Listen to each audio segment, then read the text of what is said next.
Hello guys!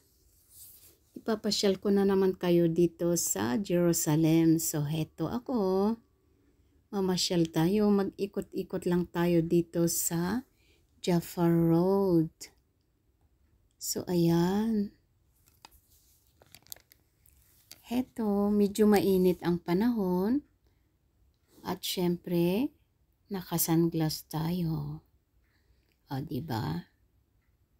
Kailangan din natin itong magpa-araw, mag-relax sa labas, tumingin sa mga paligid-ligid para maiba naman yung ating nakikita sa ating trabaho. So ayan, nagsombrero na ako ngayon kasi medyo mainit.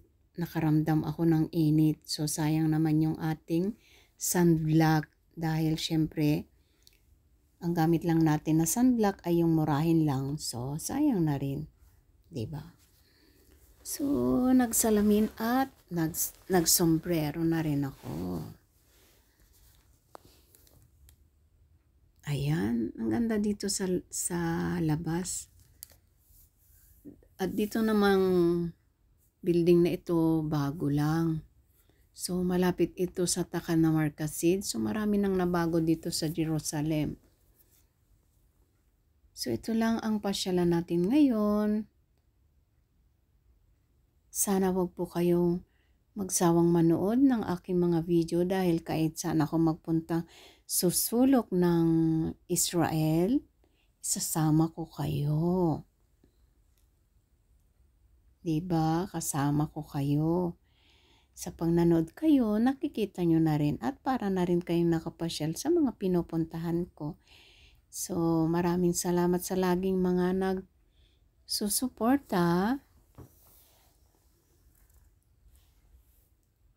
At sana wag po kayong magsawa.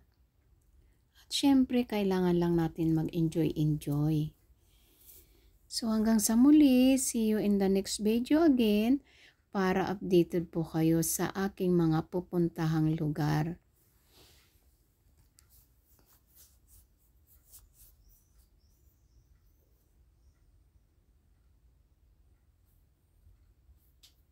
Ito naman ay papuntang market. Yung tawag nila ay Mahne Yehuda sa Shuk.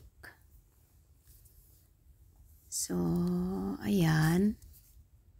At dire-diretso yan kasi papunta na ng city. So, ito naman, napagod kasi ako kaya ako magpahinga ng konti. So, hello po sa inyong lahat. Upo muna ako. Magmuni-muni. And then, tatayo na naman. At ipagpatuloy ang paglakad-lakad. So, ayan.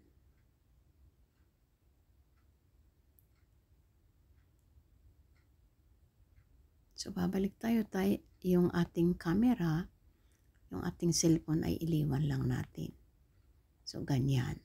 Oh. So, mag-ingat palagi. So, ayan, pati mga bata, nakuhanan ko na rin. Napakagandang